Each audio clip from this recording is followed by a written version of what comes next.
Attention gamers. There's no shortage of ways to be a degenerate sewage stain on society in League of Legends, but Riot has found ways to keep track of just about everyone.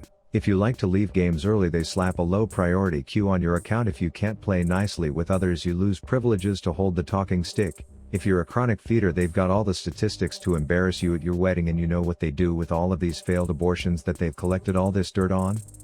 They put them on your team when you are in promos and provisional series. Legend has it that there's never been a promo game without either half one's team leaving the party early, or at least one anus-sniffing teammate giving up because something is making them upset, or just the standard autofilled Andy's first timing a champ. And I'd argue this is even worse in provisionals because more is on the line. You get 5 games to set the tone for the entire season, where a good provisionals can make an entire division difference in where you start and set your MMR for the whole year. So I figured if there is ever a time to hire someone as a duo teammate to negate against the matchmaking algorithms, it's in your provisionals, when 5 good games can save you weeks of playing down the road to get to the same spot. But then I thought, if I hire a duo, then I am sabotaging the enemy team's placement. So you know what I did? I hired a booster and then tried to lose the game. You see, I've always been taught that 2 wrongs don't make a right, but in this case I figured it might make an entertaining video. Plus this website tappin.gg was putting singles down my bra to tell you that they are one of the only safe sites to hire duos, find coaching, or make new friends across a bunch of different games who won't scam you or sell your data. So I used it to say, give me a dank duo, make him talkative, and bam, Ralph was gonna be my guy. We hopped in Discord, got right into a game, and I had big plans to soft troll the absolute shit out of it until we inevitably would lose. I figured a little bit of trackpad support Nunu, where I quite literally never went bot, would do the trick. I was either top or dancing in a Scuttle Crab's dead guts, or sitting in bushes 4 levels behind the enemy support. I was never just running it down, but rather acting like any other player I would expect to get on my team when I'm in a big important game. I was being more greedy than an Enron executive in 2007, but there was one problem with my plan. The enemy was in provisionals too, so Riot put an AFK duo hostage holding dickhead on their team, which was counteracting any effort I was making on my end to sabotage my hired duo's plan of carrying me. So game 1 I still managed to get outdone by Uncle Rito themselves, and I just knew I would have to step up my game. I told Ralph I want to run it back, and this time I was gonna bring the full force of an inting idiot. And I was in luck when Uncle Rito cucked his runes in this one. My runes didn't change. Great. He was screwed and he knew it. Fuck. So I started the game by trying to blow myself in river before rolling straight through to top for a snowy drive-by on Hoppy Zelda, which accomplished absolutely nothing, but I figured he stuck bot 2v1, so I'm doing my job until I heard this. I'm stomping them. I'm already same CS. So I knew I had to kick things up, and what better way to do it than to roll a dead bitch blunt straight into Poke Center Nurse Ari to give away a fat first blood. But then he said this. By the way, we can kill bot. To which he probably meant, if you come in and actually land your shit, we have a chance.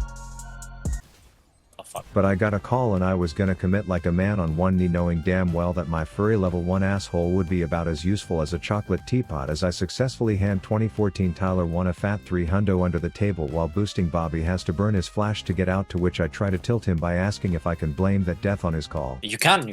But unlike any League player ever, he's actually still more upset about his own mistake here. If it was Conqueror, we killed her. Actually. So I figure I will just do a little kamikaze limit testing, you know, come flying in more reckless than an Uber in Estonia, thinking the absolute best case scenario. It looks like I'm trying my hardest and we get counter ganked and spanked like a butt cheek on the ol' P-hub, but he ends up getting a kill out of it with enough runway to escape the pixie-titted glitter shitter right after. I'm running. And I'm thinking that went entirely too well, so I knew what I had to do. But little did I know Timmy Turner was carrying so much dead weight with this weak-ass Wanda all these years, because I Chris Browned this bitch back to base all by myself, which wasn't optimal, but at least it bought me some credibility that I wasn't just hard-inting his game. That said, what he doesn't see won't hurt him, so I run mid thinking maybe this fox will mesmerize me into walking towards her tits under tower, but that just ended up getting her ignite, as if that was my plan all along. Things were going a little too well, so I took the opportunity of Ari being lower than any Teemo main's body count to do something understandably greedy.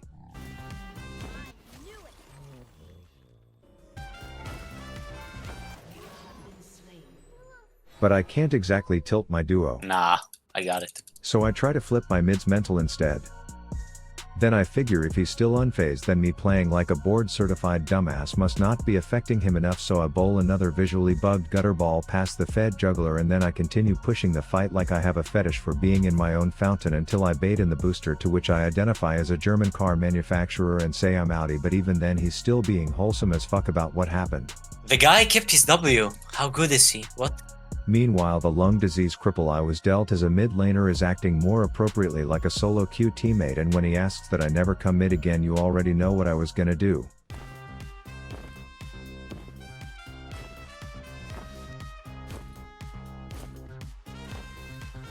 But I guess you can serve these shitters dead Ari tartar on a damn platter, but you can't put it in their mouth and chew it for them, so she gets away, to which I ask boosting Bobby if he thinks this Victor will die alone without ever knowing the love of a woman's embrace.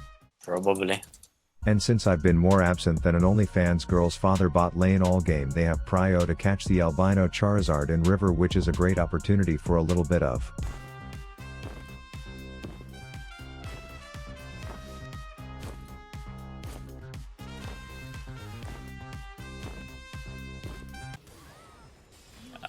see, yeah, I think I'm fucked as well. I'm gonna call you Rizzy Ralph because you sound like a stud. Bleep. Thanks, I guess. Then it sounds like he's starting to get hope again. I think if Lulu doesn't get 6, we can actually kill as well. And I didn't have to troll that one because I've successfully created a monster in this Draven to take it from here at this point, and I'm thinking he's probably more triggered than a desk popped gun, but I can't phase this friendly ass fucker. I mean, there is no reason to get triggered. It's my mistake that I got this wrong. So I leave him alone with his thoughts, and the Giga Chad Frankenstein Draven I single-handedly created while I try to stir the pot up top a little, have this little tribe toddler pull on her Yeti's gooch hairs until he triggers the Frosted Cheerios queef quake of a lifetime to steal a big shutdown. Okay, big shutdown, let's go. And then I figure I will show him my new power with all that shutdown gold, to which he says, Hiazi. but I could give two shits on a Wednesday how bad this is gonna go. I figure Rizzy Ralph will look like a douche canoe if he doesn't follow me, and so we play the same movie different day, which, not to spoil the ending, has Draven butt plugging my hired duo and me continuing my dumbass villain arc, paying for someone to carry me and then purposely trying to make them fail at their job because I apparently have nothing better to do with my life. And I expected him to start sounding like this. Yeah, I'm too behind to do this. Fuck. But instead it was nothing but this. Don't worry, we might be behind, but we just need a good team fight, and we won with 9. No problem.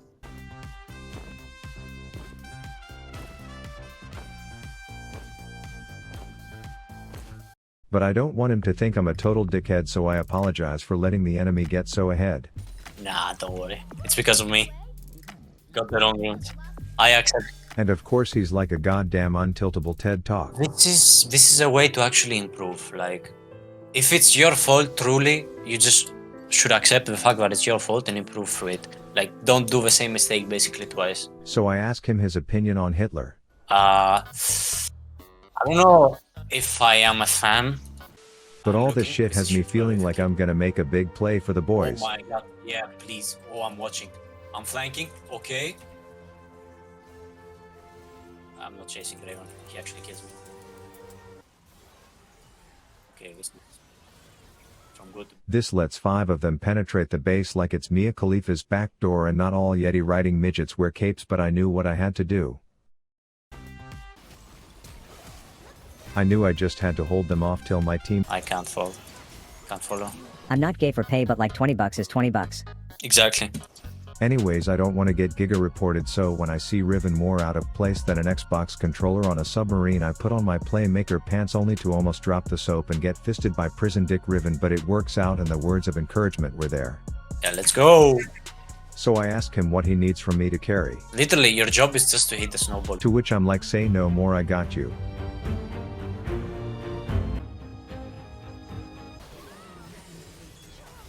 So my team is ready to call it a day, get off league and resume being happy again, but we were still holding out hope. Yeah. No, we actually can win. Like, I just need more items. Okay, as I said, you got to literally just get a snowball off. Literally, that's it. Yes, go. Insane snowball? Nah, no flash. But despite me cosplaying Janet Jackson's bra at the 2004 Super Bowl and failing at my only job, you could see this challenger slowly clawing his way back into the game. And despite the bullshit, he was still having a good time. Frame it works. But as it turned out, my antics of trackpad Nunu trolling the shit out of this game did turn into being too much, to which I fully expected him to tell me to go fuck myself, but instead he refused to let me pay for the game. No, I just wanted you to get a free game from it. Saying it was his fault we lost. Because I usually, like, if I lose games, or if it's because of me or I made a mistake, like, well, even this simple mistake of a rune actually changed the game. So now I'm just the dickhead in the room, and I figured I would play a real champ and listen to his high elo advice in this one. Comet outscales, has more value. Comet always outscales a Dark Harvest. Which by the way worked like an Ari charm. Oh, okay, nice, good job. It was Comet, right? As we had fat synergy together, I would still overextend and make questionable plays, but they were working out to our advantage. Their jungler thought he could shit himself out of the sky, but we were more slippery than a lubed up nipple, and with the power of Rizzy Ralph's teamwork we were making this dream work. We were channeling our best Johnny Sims impressions and hitting these chicks from every angle imaginable. This is just dead. Towers were being taken, and when I wasn't trolling the game was on easy mode. I mean, this is easy game. And even when I was trolling, he was now ahead enough for it to still be easy mode. Anytime my BFF was in a ratchet ass predicament, I was pulling out the titty lasers, and with that the free game that Ralph rocking dat fat Riz used to redeem himself turned into a fat 60 LP and provisionals for your boy. So with that I just want to thank him for being such a good sport and mention that the people I've met on Tappin', paid or not, are some of the chillest dudes that play the game, and I hope you enjoyed my attempt at trying to make a league video around an idea that I don't think has been done before 600 times like every other league video on YouTube. Rav out.